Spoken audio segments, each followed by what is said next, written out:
Hello दोस्तों, level up your life channel में आपका स्वागत है। आज हम बात करने वाले हैं दुनिया की सबसे बेस्ट बुक जो हमेशा चर्चित में बना रहता है, जिसका नाम है इकिगाई और जिसके राइटर हैं हेक्टर गार्सिया। चैनल पर नए हैं तो सबसे पहले चैनल को सब्सक्राइब कर लीजिए, क्योंकि हम हमेशा ऐसे ही बेस्ट बुक समझ लाते रहते हैं। क्या आपको आपके होने का मकसद पता है? क्या आप जानते हैं कि आपने जन्म क्यों लिया है और अब आप अपने जीवन में क्या करेंगे? क्या आप अपना जीवन खुशहाल और सेहतमंद बनकर व्यतीत करना चाहते हैं? अगर इन सभी प्रश्नों का उत्तर अगर हाँ है तो आपको यह इकिगाई बुक समरी अवश्य सुननी चाहिए। आज तक दुनिया में ढेरों सेल्फ हेल्प बुक लिखी गई हैं जो सफल होने, खुश रहने, लक्ष्य को प्राप्त करने इत्यादि पर आधारित है, परंतु मैं दावे से कह सकता हूँ कि वे सभी पुस्तकें इकिगाई किताब के आगे कुछ नहीं है। किताब में सिर्फ बातें नहीं कही गई हैं, बल्कि इसमें आपको फैक्ट के साथ ही प्रैक्टिकल नॉलेज भी मिलेगा। इकिगाई एक जापानी कॉन्सेप्ट है जिसमें इकी का अर्थ है जिंदा या जीवित और गाई का अर्थ है कीमत या फायदा। इस तरह इकिगाई का हिंदी अर्थ है आपके जीवन की वजह, कीमत या फायदा। इस बुक समरी में आपको विस्तार से समझाया गया है कि आप कैसे अपना इकिगाई यानी जीवन की वजह ढूंढ सकते हैं।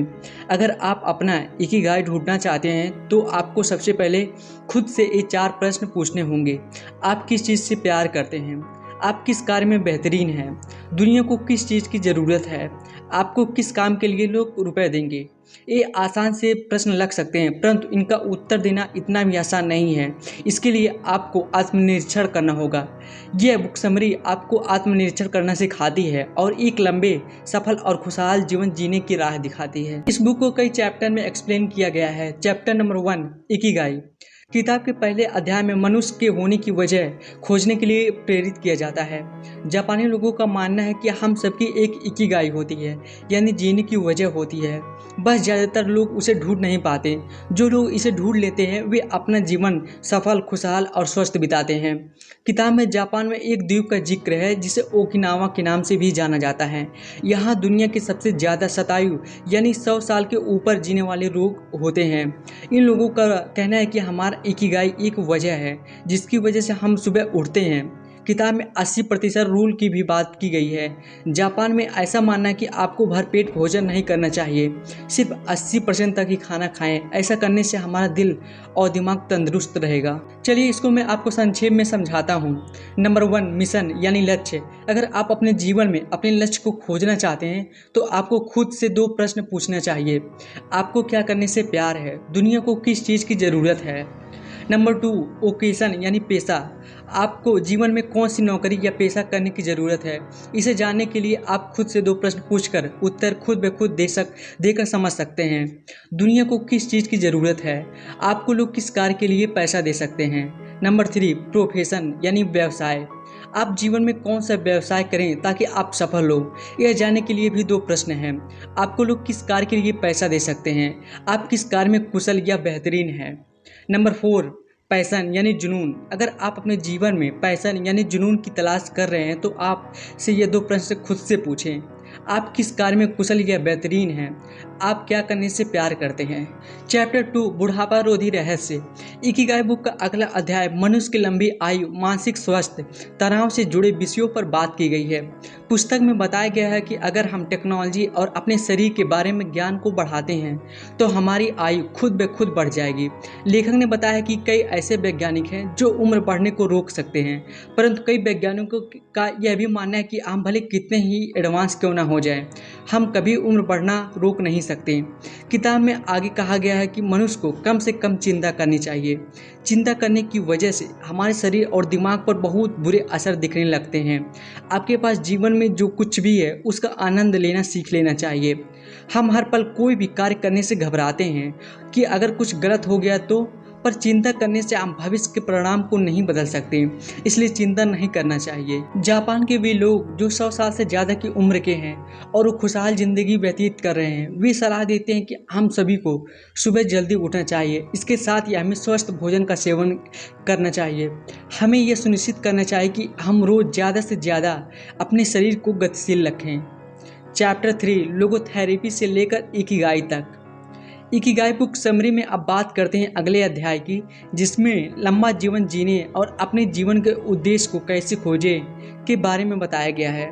अध्याय की शुरुआत में ही आपसे लोगोथेरेपी के बारे में समझाया गया है। लोगोथेरेपी कॉन्सेप्ट को सबसे पहले विक्टर फ्रैंकल ने इंट्रोड्यूस किया था। इस सिद्धांत पर, इस विश्वास पर स्थापित किया गया है कि मानव प्रकृति एक जीवन उद्देश्य की खोज से प्रेरित है। अगर अपने जीवन के उद्देश्य की प्राप्ति कर लें तो वह हमारे लिए सबसे बड़ी प्रेरणा होती है। इससे बढ़कर किसी के लिए प्रेरणा क्या हो सकती है कि वह अपने जीवन के उद्देश्य को समझ जाए। इससे वह व्यक्ति रात दिन उस उद्देश्य के पीछे पड़ जाएगा और उसे पूरा करने के लिए हर भरसक प्रयास करेगा। आगे किताब के लेखक कहते हैं कि लोगोथेरेपी यानी जीवन के उद्देश्य को खोजने की प्रक्रिया में 5 महत्वपूर्ण स्टेप हैं। स्टेप 1, सबसे पहले व्यक्ति खाली, निराश या चिंतित महसूस करता है। स्टेप 2, इसके बाद थेरेपिस्ट उसे दिखाता है कि आप जीवन में जो भी चीज़ महसूस कर रहे हैं वह आपके लिए अच्छा है, क्योंकि आपके अंदर सार्थक जीवन जीने की बेचैनी है और यही आपका उद्देश्य भी है। स्टेप 3, इस थेरेपी के दौरान मरीज अपने जीवन के उद्देश्य को समझता है। स्टेप 4, इसके बाद मरीज अपने मन से या तो भाग्य को स्वीकार करता है या ठुकरा देता है।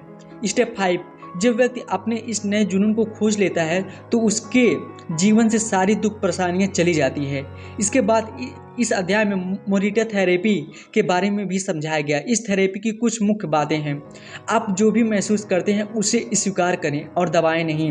अपने अनुभवों से सीखें बजाय कि दूसरों को देखकर नकल करने के।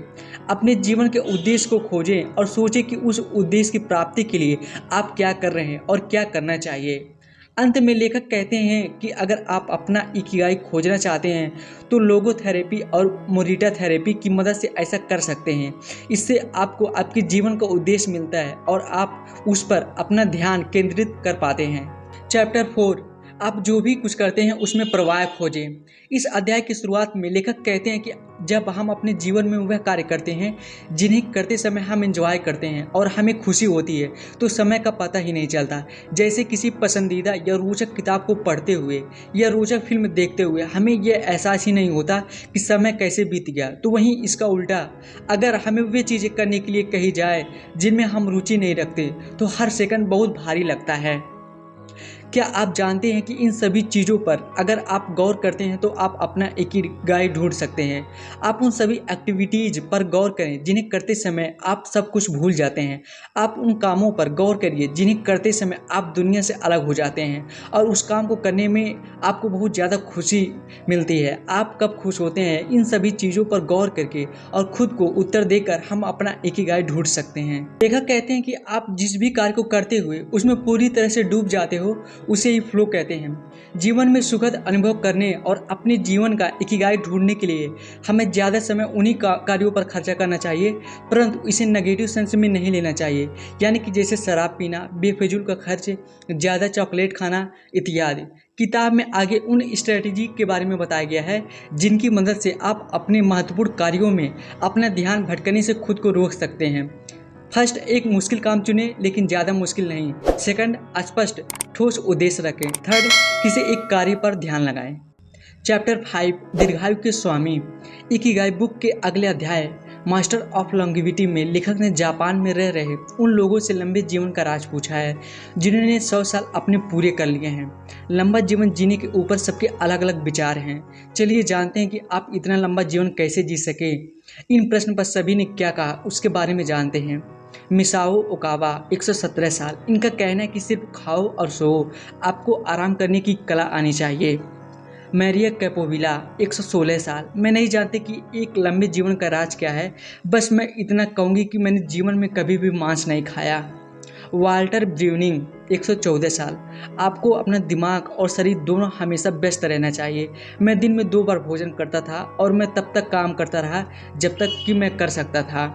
अलेक्जेंडर 111 साल। मैंने जीवन में कभी शराब को हाथ नहीं लगाई। दुनिया के कई हिस्सों में 100 वर्षों से ज़्यादा जीने वाले लोग भरे पड़े हैं, परंतु जापान उन सभी देशों या लंबी जगहों में लंबे उम्र के लोगों की संख्या में सबसे आगे है। इसका कारण सही है और संतुलित भोजन लेने के साथ ही अपनी सेहत पर नज़र रखना और समय समय पर चेकअप कराना एक बढ़िया बात है। जापानी लोगों के लंबे और खुशहाल जीवन की मुख्य वजह यह है कि उनके अंदर सेंस ऑफ कम्युनिटी और दिन भर एक्टिव रहने का जुनून है जो और में नहीं होता है। लेखक कहते हैं कि अगर आपके पास कोई काम करने को नहीं है और फिर भी आप व्यस्त रहना चाहते हैं तो इसका अर्थ है कि आपको आपके जीवन का इकिगाई पर्पज ऑफ लाइफ मिल गया है। चैप्टर 6 जापान के शताब्दी वासियों से सबक। इकिगाई बुक के 6ठे अध्याय में लेखक ने जापान के कोनिगामी डिस्ट्रिक्ट के एक गांव ओगिमी का जिक्र किया है। वे यहाँ मुख्य रूप से लंबी आयु जी रहे लोगों के रहन सहन, खान पान, क्रियाकलाप, धार्मिक और सांस्कृतिक दृष्टिकोण को समझने और परखने आए हैं। अध्याय की शुरुआत में आप पाएंगे कि लेखक ओगिमी पहुँचते हैं और ढेरों आयोजनों में भाग लेते हैं। ओगिमी में मिली एक 88 साल की महिला यूकी से लेखक रेस्तरां में ढेर सारी बातें करते हैं। बातें करते हुए यूकी लेखक को बताती हैं कि लंबा जीवन जीने का राज भोजन नहीं है। उनके हिसाब से ये बहुत ही कम महत्व रखता है। लंबा जीवन जीने का राज है मुस्कुराना और अच्छा समय बिताना। आगे आप पाएंगे कि किताब के लेखक ढेरों प्रकार के क्रियाकलापों में शामिल हो रहे हैं और ढेर सारी बातें होती है। इन सभी बातों में मुख्य विषय खुश रहना, लंबा जीवन ही है। लेखक ने काफ़ी समय वहाँ लोगों के इंटरव्यूज लेते हुए बिताए। इंटरव्यू की कुछ मुख्य बातें निकलकर सामने आती हैं जो जीवन के सिद्धांत, उद्देश्य और लंबे जीवन के बारे में बताती हैं। नंबर 1, हमें ज़्यादा चिंता नहीं करनी चाहिए और दिल को हमेशा खुश मिजाज रखना चाहिए। नंबर 2, एक अच्छे जीवन के लिए अच्छी आदतों का होना बहुत ज़रूरी है। नंबर 3, लोगों से दोस्ती करें और उसे निखारें। नंबर 4, किसी भी चीज़ में जल्दबाजी ना दिखाएं। नंबर 5, आशावादी होना बहुत ज़रूरी है। चैप्टर 7 इकिगाई आहार। सही मात्रा में और सही प्रकार का भोजन हमारे दिल, दिमाग और शरीर को स्वस्थ रखता है। ओकिनावा पर एक रिसर्च किया गया था जिसके कंक्लूजन है यहाँ के लोग ढेरों प्रकार की सब्जियाँ, फल इत्यादि खाते हैं जिससे उनके शरीर को हर तरह का विटामिन मिलता है। यहाँ के लोग 5 अलग अलग तरह की सब्जियाँ और फल खाते हैं। ओकिनावा का मुख्य भोजन सफ़ेद चावल है। लोग चीनी खाने से परहेज करते हैं। यहाँ के निवासी हफ्ते में 3 दिन मछली का सेवन करते हैं। हमें 80:20 का रूल अपनाना चाहिए और पेट पूरी तरह भरने से 20% कम भोजन करना चाहिए। आपको ज़्यादातर वही भोजन करना चाहिए जिसमें न्यूट्रिएंट वैल्यू ज़्यादा हो ताकि आप लंबा और सेहतमंद जीवन जी सकें। इसके अलावा अगर आप हफ्ते में 1 दिन उपवास रखते हैं तो यह भी आपके पाचन तंत्र के लिए अच्छा होता है। अगर हम रोज़ बहुत ही ज़्यादा मात्रा में कैलोरीज लेंगे तो हम सुस्त हो जाएंगे और ज़्यादा ऊर्जा उस कैलोरी को पचाने में खर्च होगा। इसलिए कम मात्रा में खाएं और स्वस्थ रहें। ओकिनावा के लोग सैनपिन चाय पीते हैं जो ग्रीन टी और जैस्मीन के फूलों के मिक्सचर से बनाया जाता है। इसके कई फायदे हैं जिसमें दिल का स्वस्थ होना, इम्यून सिस्टम का मजबूत होना, तनाव से मुक्ति इत्यादि शामिल है। ग्रीन टी और जैस्मीन के फूलों के अलावा पाठ में सिकुवासा की भी चर्चा है। इस प्रकार का फल है जिसे ओकिनावा के लोग बहुत खाते हैं। इसके भी कई प्रकार के फायदे हैं। इसमें कई प्रकार के पोषक तत्व भी पाए जाते हैं। चैप्टर 8 कोमल गतिविधियां और लंबा जीवन। इकिगाई बुक का अगला अध्याय है gentle movement and longer life. इसमें जब लेखक ओगिमी पहुंचते हैं तो वहां 80 साल की आयु के ऊपर के लोग भी फुर्तीले दिखते हैं। यहाँ के लोग हमेशा अपने शरीर को एक्टिव रखने के लिए टहलते हैं, साथ मिलकर नाचना गाना करते हैं, सुबह जल्दी उठ जाते हैं। जापान में ये चीज़ें सदियों से मौजूद है जो लोगों को फुर्तीला बनाने के लिए बहुत गुण सिखाती है और इसे वेस्टर्न कंट्रीज भी धीरे धीरे अपना रही है। योग जिसका उदय भारत से हुआ था अब पूरी दुनिया में धीरे धीरे प्रचलित हो रहा है। योग की मदद से आप अपने दिमाग और शरीर के बीच एक अच्छा तालमेल स्थापित कर पाते हैं जिससे आप अपना जीवन सुखी, स्वस्थ और संपन्न भी बना सकते हैं। आपको अपने शरीर को फुर्तीला और स्वस्थ रखने के लिए जिम जाने की ज़रूरत नहीं है, बल्कि आप रोज़मर्रा के जीवन में सामान्य मूवमेंट्स की मदद से भी शरीर को चुस्त रख सकते हैं। जैसे योग करना बहुत ही आसान है और इसे हर उम्र के लोग कर सकते हैं। योग आज जापान और अन्य देशों में भी अपनाया जा रहा है। इसके ढेरों फायदे हैं और आपको इसे करने के लिए ज़्यादा समय भी देना नहीं पड़ता। योग करने के फायदे, यह आपको इंसान को मानव प्रकृति के समीप लाता है। इसकी मदद से आप अपने दिमाग और शरीर को शुद्ध कर पाते हैं। यह परमात्मा के करीब लाता है। योग करने के लिए ढेरों शैलियों जैसे कर्म योग, भक्ति योग, कुंडली योग, मंत्र योग इत्यादि अध्याय में आप सूर्य नमस्कार करने के तरीके और फायदों को भी विस्तार से समझेंगे। इसके साथ ही योग के अलावा अन्य ढेरों प्रकार के मार्शल आर्ट की भी चर्चा की गई है। चैप्टर 9 लचीलापन और वाबी सभी इकिगाई बुक का यह अंतिम अध्याय है, जिसमें बिना तनाव के जीवन में आने वाली परेशानियों का सामना कैसे करें इसके बारे में विस्तार से बताया गया है। लचीलता के बारे में बताते हुए लेखक कहते हैं कि लचीलापन हमारे जीवन में आए असफलताओं से उबरने की क्षमता है। जो लोग लचीले होते हैं उन्हें परेशानियों का सामना करना आता है, इसलिए वे तनाव नहीं लेते और जीवन को खुशी से जीने में विश्वास रखते हैं। लचीलेपन के बारे में बताते हुए पाठ में गौतम बुद्ध जी की भी चर्चा की गई है। उनका धन और रिश्ते नाते से मोह भंग हो गया था, जिसकी वजह से उन्होंने निश्चय किया कि वे तपस्वी बनेंगे, परंतु उन्हें बाद में पता चला कि न ही ज़्यादा धन और न ही ज़्यादा तपस्या इंसान को खुश रख सकती है। इंसान को इन सभी चीज़ों में एक संतुलन बनाकर रखना चाहिए और इन सुख सुविधाओं में रहते हुए भी इनके गुलाम ना बने, इसका ध्यान रखना चाहिए। जो व्यक्ति सच्चे मायनों में गुणी होते हैं वे अपने जीवन में लोभ, मोह, क्रोध, क्षोभ, शर्म जैसी नकारात्मक चीज़ों से दूर जाने पर और खुशी, प्यार, आभारी होना इत्यादि को आकर्षित करने की चाह रखते हैं। इन सभी चीज़ों के लिए मेडिटेशन करना बहुत आवश्यक है। ध्यान लगाने से हम सही और गलत के बीच के फर्क को समझ पाते हैं और फिजूल की चीज़ों से ऊपर उठ पाते हैं। जापान में वाबी सभी का एक कॉन्सेप्ट है, जिसका अर्थ है कि दुनिया और प्रकृति हमेशा बदलती रहती है। हमें संसार में सिर्फ खूबसूरत और उत्तम की तलाश में रहने के बजाय दुनिया को उसी तरह स्वीकार करना चाहिए जैसे कि यह है। सो गाइस, उम्मीद करता हूँ कि आपको इस बुक समरी से ज़रूर कुछ ना कुछ ज़रूर सीखने को मिला होगा और आपको ये बुक समरी कैसे लगी मुझे कमेंट में लिख के बता सकते हैं। और इसके बाद मिलते हैं नेक्स्ट वीडियो में एक और बेस्ट बुक समरी के साथ। Thank you so much.